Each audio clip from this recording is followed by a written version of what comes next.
Une empreinte de cheval est incrustée dans la roche d'une pierre non loin du lac Barfog. Elle est réputée pour être celle du cheval du roi Arthur, ayant combattu une créature sanguinaire. Cette créature, c'est la Fank.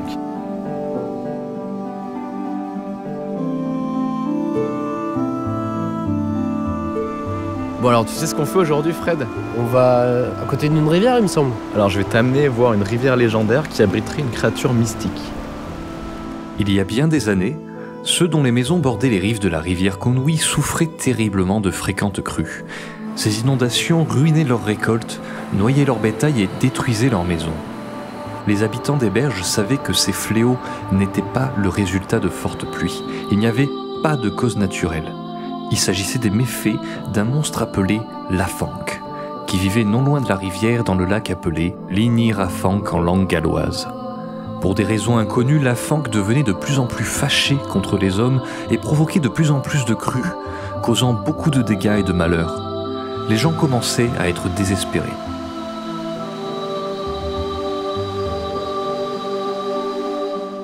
Aussitôt remis d'une catastrophe, la Fank se remettait en colère et en provoquait une nouvelle.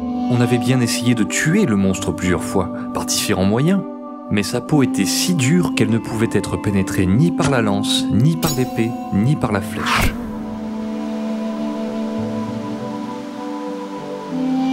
Les hommes étaient désespérés et pensaient qu'ils devraient quitter leur maison et leur ferme pour migrer vers des terres plus élevées où les eaux de crue ne pourraient pas les atteindre.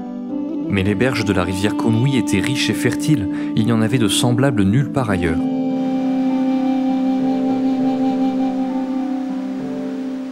Une réunion des sages fut convoquée dans un village à environ 1 mile au nord du repère de la Fank. Ils mirent leurs connaissances en commun pour concevoir un plan désespéré. Ils décidèrent que s'ils ne pouvaient pas tuer ou chasser la Fank en utilisant la force, le roi Arthur, lui, le pourrait. Ils implorèrent l'aide de leur régent, et celui-ci répondit. Le meilleur forgeron du pays de Galles forgea alors les plus solides chaînes de fer jamais construites, dans l'espoir que le puissant cheval d'Arthur, Yamarai, puisse arracher la Fank des profondeurs de son lac. Mais pour pouvoir mettre ce plan à exécution, il fallait d'abord attirer le monstre à la surface de l'eau afin de l'enchaîner par surprise. Un des rois mages se souvint de quelque chose qu'il avait entendu de nombreuses années auparavant d'un très vieux sage. C'était que la Fank aimait les jolies filles.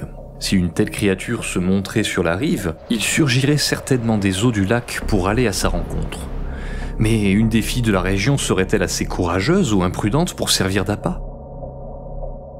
Heureusement, une jeune femme très belle et très courageuse, fille d'un fermier local, se porta volontaire. Les 3 rois mages et tous les hommes qui vivaient le long de la rivière Conwy se cachèrent dans les arbres et les buissons autour du lac, tandis que le roi Arthur attendait avec son cheval et ses chaînes. Et la jeune fille s'approcha. Elle se tint sur la rive et appela la Fank doucement. Le lac se mit alors à bouillonner au fur et à mesure que le monstre soulevait son énorme tête hors de l'eau. Bien que la fille fût effrayée, elle garda sa position et commença à chanter doucement une très belle berceuse galloise. Lentement, le monstre se déplaça dans l'eau jusqu'à ce qu'il soit assez près pour que la fille puisse regarder dans ses grands yeux verts. Malgré sa terreur, elle continua de chanter et recula pas à pas. La bête, envoûtée, la suivit. Soudain, alors qu'elle était à moitié immergée et endormie, Arthur l'enserra de ses chaînes et son cheval Yamarai la tira hors du lac. Une fois hors de l'eau, la Fank fut privée de ses pouvoirs et on put enfin le tuer, ce qui eut pour effet de mettre fin à la série d'inondations qu'il déclenchait. Ce fut ainsi, en tirant de toutes ses forces le monstre vers la terre, que le Yamarai laissa une empreinte de sabot dans la roche toujours visible aujourd'hui. Une autre version de cette histoire ne met pas en scène le roi Arthur. Les hommes se débrouillent seuls pour chasser la Fank, le tirent hors de l'eau grâce à de puissants bœufs et le libèrent dans un autre lac isolé afin qu'il ne puisse plus embêter personne.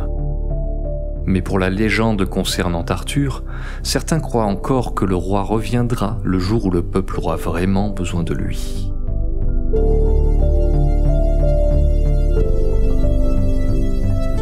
La nuit commençant à tomber, Nous avons profité de la chaleur et de la lumière d'un pub non loin de la rivière pour débriefer. Nous devions quitter le parc naturel de Snowdonia, mais pour aller où ensuite? Que faire pour le prochain épisode?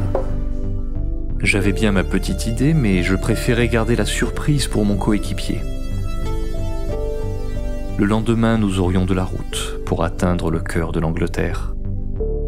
Il était temps de rejoindre notre inconfortable voiture-lit pour une nouvelle nuit. Inconfortable certes, mais idéalement placée dans la sombre forêt en ces terres de mythes et légendes. Car qui sait, nous aurons peut-être la chance d'entendre dans un demi-songe les râles de la fanque ressuscitée en amont de la rivière Conwy.